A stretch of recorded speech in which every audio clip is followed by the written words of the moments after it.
Assalamualaikum warahmatullahi wabarakatuh. Salam sejahtera bagi kita semua. Selamat malam Ibu dosen dan teman-teman sekalian. Yang saya hormati Ibu Noverma SPD MPD selaku dosen pengampu mata kuliah Psikologi Pembelajaran Matematika. Puji syukur kita haturkan kepada Allah Subhanahu wa Ta'ala, dan salawat serta salam tetap dicurahkan kepada Nabi Muhammad SAW dengan lafaz Allahumma sholli ala Muhammad wa ala ali Muhammad. Saya Nuria Amanda dengan NIM A1C221043 dari kelompok 3 sebagai moderator sekaligus pemateri keempat pada hari ini yang akan memoderasi presentasi kelompok kami. Sebelumnya izinkan saya memperkenalkan para pemateri kita pada hari ini. Pemateri pertama yaitu Saudari Putri Azahra dengan NIM A1C221061.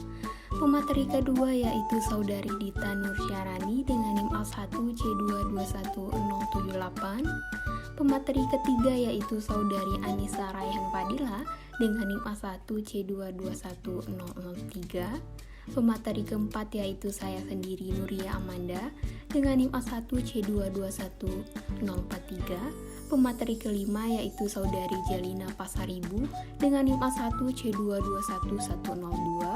Pemateri keenam yaitu Saudari Alif Eria Didingrum dengan NIM A1C221026. Dan pemateri terakhir ialah Saudari Kina Fadila dengan NIM A1C221086. Kelompok kami akan mempresentasikan materi yang berjudul menjelaskan ide skema. Banyak situasi yang memaksa atau menuntut siswa untuk melakukan perubahan dalam pengetahuannya. Perubahan ini mampu mengembangkan pengetahuan mereka. Bila siswa cepat bertindak atau memecahkan sesuatu secara terencana, ia akan terdorong untuk menganalisis, memahami sesuatu dari persoalan yang ia hadapi. Dalam situasi tersebut, siswa diharapkan mampu bertindak secara inovatif untuk memperoleh penyelesaian masalahnya. Kemampuan tersebut perlu dilatih sedini mungkin, sehingga pada makalah ini, kelompok kami mencoba membahas tentang bagaimana memperkaya pengetahuan dengan menghubungkan pengetahuan-pengetahuan yang telah ada untuk membentuk pengetahuan baru yang merupakan dasar dari gagasan skema.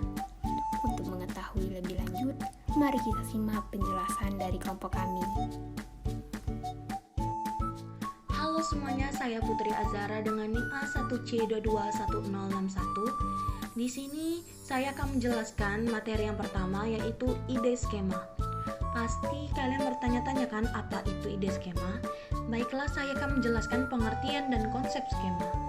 Skema adalah istilah pokok dari psikologi umum dari suatu konsep yang tersusun secara terstruktur serta memiliki fungsi dan makna. Pada dasarnya, setiap konsep merupakan turunan dari konsep-konsep yang lain, sehingga akan membentuk konsep yang baru yang pada akhirnya akan menimbulkan rangkaian-rangkaian konsep. Misalnya kita memiliki konsep tentang persegi, maka persegi ini dapat digolongkan sebagai salah satu contoh dari bangun datar jika digabungkan segitiga, persegi panjang, trapesium, dan lainnya. Jika diberikan kumpulan dari pasangan objek-objek, maka kita dapat melihat sesuatu yang sama dari objek-objek tersebut. Contohnya, persegi panjang 4, segitiga 3, jejer genjang 4. Dari pasangan-pasangan tersebut, kita dapat menghubungkannya dengan kata banyak sudutnya. Ide yang menghubungkan pasangan ini disebut dengan relasi. Di sini ada dua jenis utama dari relasi, yaitu yang pertama relasi terurut atau urutan. Contohnya, lebih dari, kurang dari, nenek moyang dari, terjadi setelah. Yang kedua relasi kesamaan atau ekivalen. Contohnya, ukuran yang sama, saudara dari, sama warna dengan. Kajian dari struktur merupakan bagian yang penting dalam matematika. Dalam kajian struktur dibangun relasi yang merupakan inti dari psikologi belajar matematika. Apabila kita ingin menanamkan konsep persegi panjang pada anak-anak dengan menggunakan pengalaman empiris, yaitu dengan menunjukkan papan tulis di kelas dan menyebutkan ciri-cirinya. Untuk mengetes tingkat pemahaman, maka kita bisa menunjukkan gambar selain persegi panjang, misalnya gambar segitiga. Kegiatan panca indera ini tidak hanya digunakan untuk pemahaman terhadap konsep-konsep biasa, tetapi juga digunakan untuk pemahaman konsep-konsep yang lebih sederhana dan abstrak. Di sini pasti kalian tidak tahu kan skema mempunyai berapa fungsi utama? Baiklah, skema mempunyai dua fungsi utama, yaitu yang pertama menggabungkan pengetahuan yang ada, yang kedua sebagai alat pikiran untuk mendapatkan pengetahuan yang baru. Baiklah, sampai sini penjelasan saya. Selanjutnya akan dijelaskan oleh Dita Nursyaharani. Selanjutnya yaitu kelebihan dan kekurangan dalam belajar menggunakan skema. Ada dua fungsi utama dari skema, yaitu menggabungkan pengetahuan yang ada dan sebagai alat pikiran untuk mendapatkan pengetahuan yang baru. Sebagai contoh, perhatikan skema berikut. Yang pertama yaitu logaritma, lalu akar pangkat, lalu eksponen, lalu kurva, lalu integral, lalu turunan. Yang kedua, data, lalu statistik, lalu peluang, lalu seterusnya. Salah satu kelebihan belajar menggunakan skema adalah semakin banyak skema yang tersedia bagi kita, semakin baik kemungkinan kita dapat mengatasi hal-hal yang tidak terduga. Atau semakin banyak skema yang kita buat, semakin banyak juga temuan hubungan antara materi yang ada. Ketika kita mengenali sesuatu sebagai contoh dari sebuah konsep, maka kita akan menyadari adanya dua tingkatan dari penggabungan dua skema, yaitu yang pertama sebagai dirinya sendiri. Sebagai misalnya pada konsep persegi, di mana persegi memiliki 4 sisi yang sama panjang, memiliki 4 sudut siku-siku. Jadi dikatakan untuk luas persegi sama dengan sisi dikali sisi. Yang kedua, sebagai anggota dari golongannya. Jika dimisalkan, yaitu sebuah persegi. Persegi ini adalah bagian dari contoh bangun datar, sama halnya seperti segitiga, persegi panjang, trapesium, jejer genjang, dan lainnya.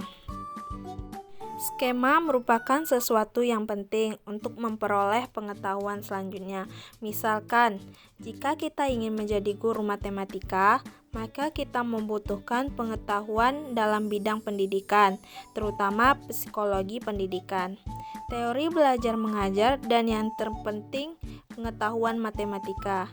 Skema yang ada merupakan pengetahuan yang lebih tinggi, tergantung pada skema-skema dasar tentang membaca, menulis, dan berbicara. Selain yang sudah dijelaskan sebelumnya, belajar skematik juga memberikan keuntungan. Keuntungan tersebut antara lain, yang pertama, belajar menjadi lebih bermakna, belajar lebih efisien. Dan selanjutnya, belajar menyiapkan sebuah akal pikiran untuk menerapkan pendekatan yang sama pada tugas belajar di kemudian hari. Lalu yang kedua yaitu kekurangan skema dalam pembelajaran. Yaitu yang pertama, membutuhkan waktu yang lama jika tugas yang diberikan terlalu jauh. Misalnya, aturan untuk memecahkan persamaan sederhana atau menggunakan aturan logaritma dapat diingat dengan cepat untuk mencapai pemahaman. Jadi, belajar fakta dengan cepat dapat dilakukan dengan mengingat aturan-aturan. Apabila hal ini dilakukan terus-menerus, menyebabkan beban lebih banyak. Dengan menggunakan skema dapat mengurangi beban tersebut. Selain itu, skema mampu menyumbang sebagian besar ide dalam matematika. Yang kedua, jangkauan materi yang terlalu luas. Pengalaman baru akan mempengaruhi skema yang telah ada. Jika skema yang baru tidak sesuai dengan skema yang lama, maka diperlukan perubahan dari terhadap susunan skema. Cara pertama adalah dengan proses asimilasi, yaitu proses penyerapan skema. proses penyerapan skema baru yang skema baru tersebut telah sesuai atau cocok dengan skema lama. Cara kedua adalah akomodasi, yaitu proses merubah skema lama yang dimiliki oleh individu karena skema lama tidak sesuai dengan informasi yang baru. Dapat dicontohkan yaitu ketika anak membedakan orang pribumi dengan orang asing. Proses asimilasi terjadi pada saat adanya skema bahwa orang asing adalah orang yang datang dari luar negeri, berbahasa Inggris dengan logat yang berbeda. Tetapi ketika si anak tersebut pergi ke luar negeri, dia menemukan bahwa dirinya sendiri dideskripsikan sebagai orang asing. Berdasarkan asimilasi yang telah terjadi sebelumnya, maka terbentuklah ide baru bahwa orang asing adalah orang yang tidak di negaranya sendiri. Maka inilah yang disebut akomodasi. Baiklah, sekian dari saya. Materi yang kedua akan dilanjutkan oleh pemateri selanjutnya. Fungsi integratif pada sebuah skema. Pengertian dan tujuan fungsi integratif. Fungsi integratif merupakan fungsi pembelajaran yang memadukan keterampilan induktif, keterampilan deduktif, dan pengetahuan materi pengajaran.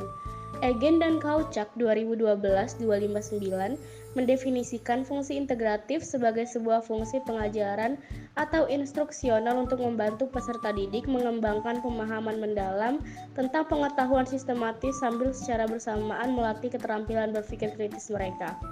Dengan kefleksibilitas fungsi ini, guru diperkenankan memusatkan perhatian pada materi, keterampilan berpikir, atau pada keduanya disesuaikan dengan tujuan pembelajaran. Ketika fungsi ini digunakan, seorang guru menunjukkan fakta, konsep, dan generalisasi dalam suatu gambar, peta, bagan, atau matriks. Selanjutnya, guru dengan pertanyaan-pertanyaan yang tepat membimbing peserta didik mencari pola atau hubungan sebab di dalam informasi yang disajikan tersebut. Dengan proses ini, peserta didik akan membangun pengetahuannya sendiri tentang materi atau konsep matematika yang mereka pelajari.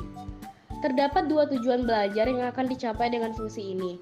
Pertama, untuk membangun pemahaman mendalam tentang bangunan pengetahuan sistematis, yaitu suatu topik yang mengkombinasi fakta, konsep, generalisasi, dan hubungan di antara semuanya.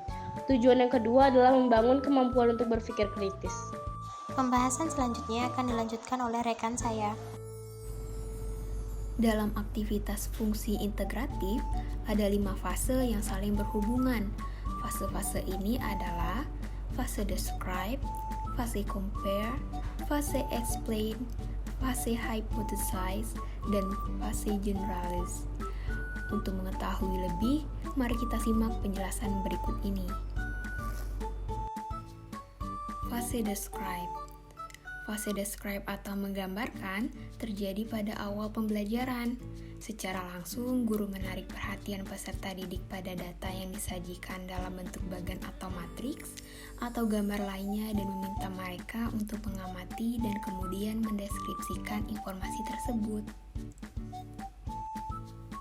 Fase compare. Fase compare atau membandingkan merupakan lanjutan dari pengamatan dan mendeskripsikan informasi yang disajikan. Dimaksudkan untuk membandingkan data-data yang disajikan pada fase pertama. Pada fase ini, siswa-siswa mengidentifikasi kesamaan dan perbedaan dari 2 atau lebih sel. Dengan membandingkan data-data dalam sel-sel tersebut, mereka memulai menstruktur informasi tersebut dan membuatnya menjadi lebih bermakna bagi mereka. Keterampilan mengidentifikasi kesamaan dan perbedaan yang terdapat di dalam data atau informasi yang disajikan secara langsung diperoleh dari pengamatan. Tanpa kemampuan membandingkan, menemukan pola tidaklah mungkin. Sedangkan generalize bergantung pada mengidentifikasian suatu pola. Fase explain. Pada fase explain atau menjelaskan, proses menjadi deduktif. Peserta didik dikenalkan pada critical thinking dalam lingkup pembelajaran.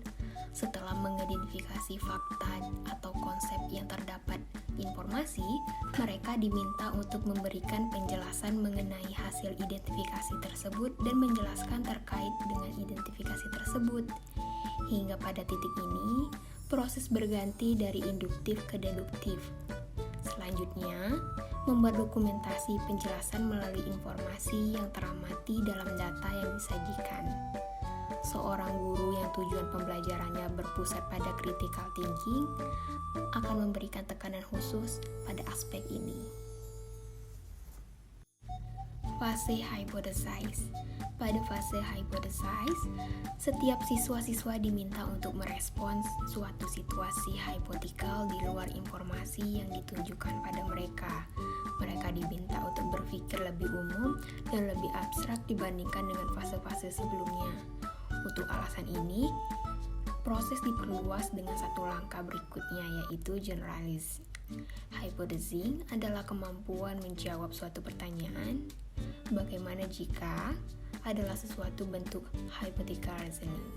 Hypothetical reasoning merupakan perluasan dari proses penggenerasian dan memperkenankan peserta didik untuk memperluas pemikiran pada tingkat berpikir yang lebih tinggi.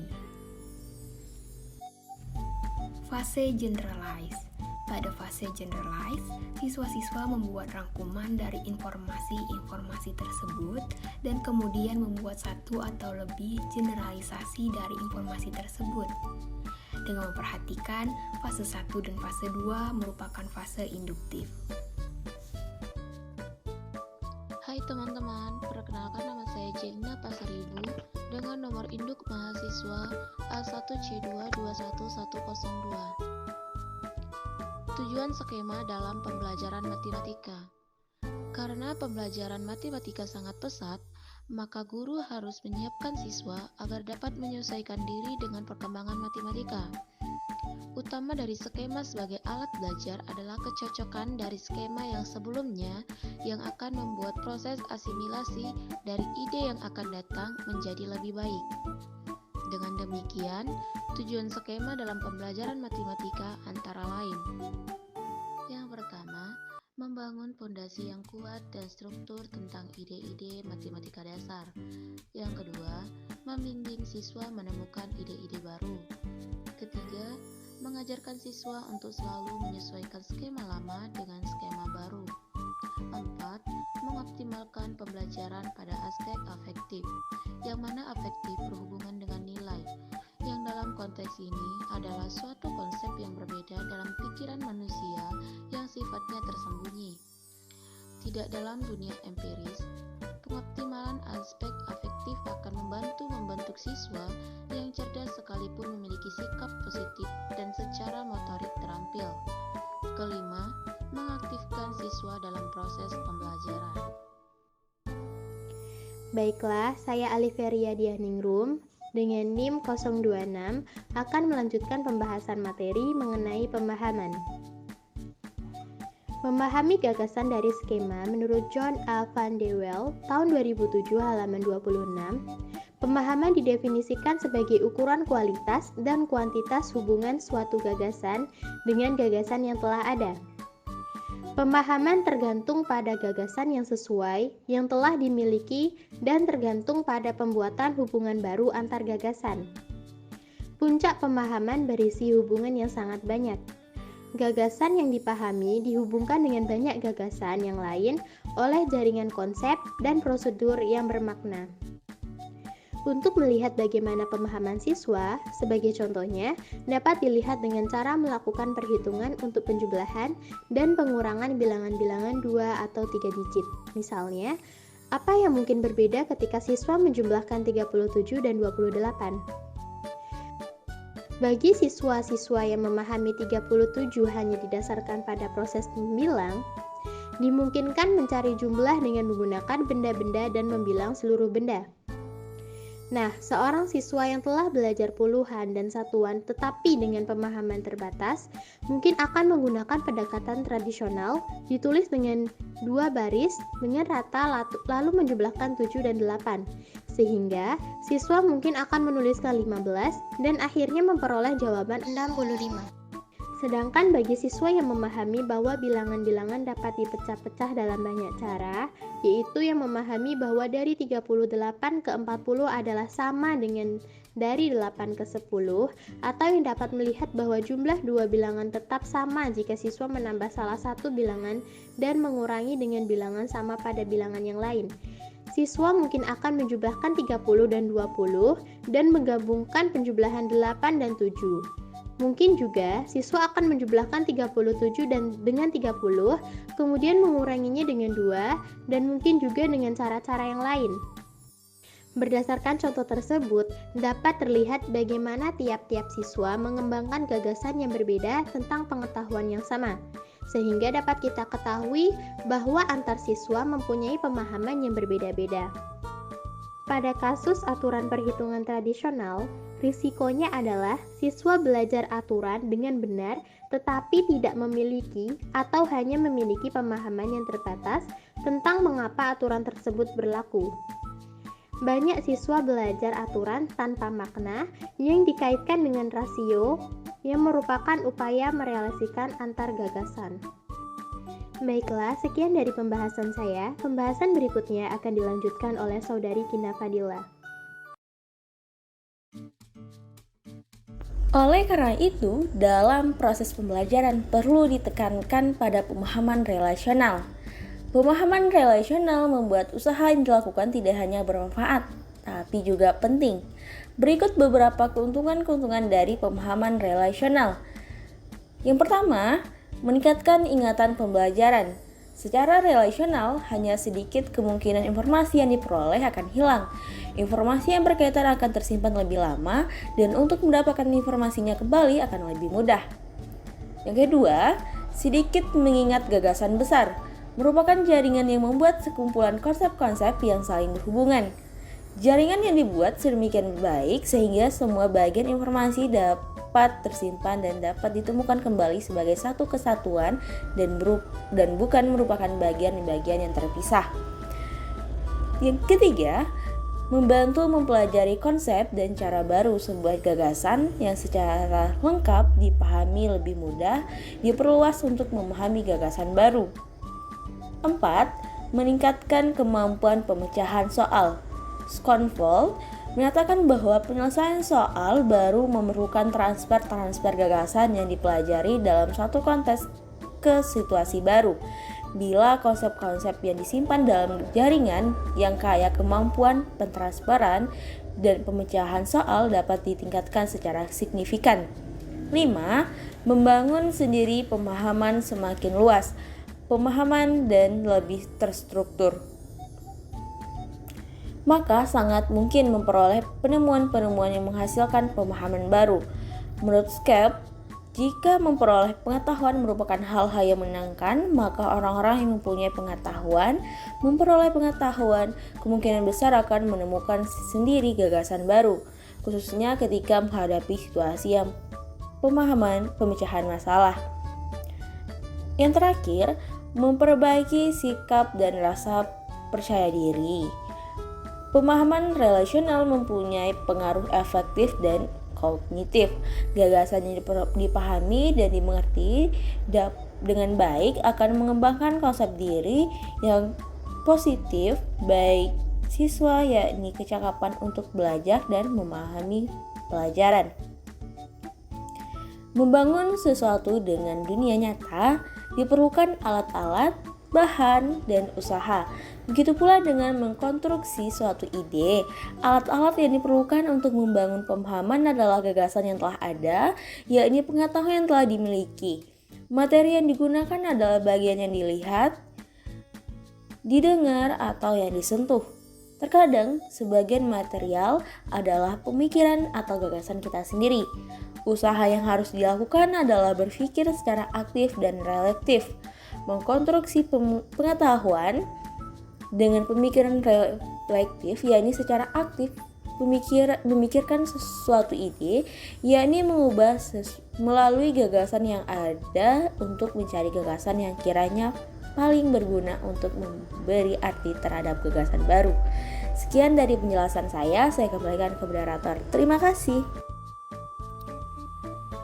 Sekian materi yang dapat kami sampaikan. Mohon maaf bila masih banyak kekurangan. Saya harap apa yang disampaikan teman-teman bisa memahami dengan baik dan teman-teman dapat berbagi pengetahuan ini.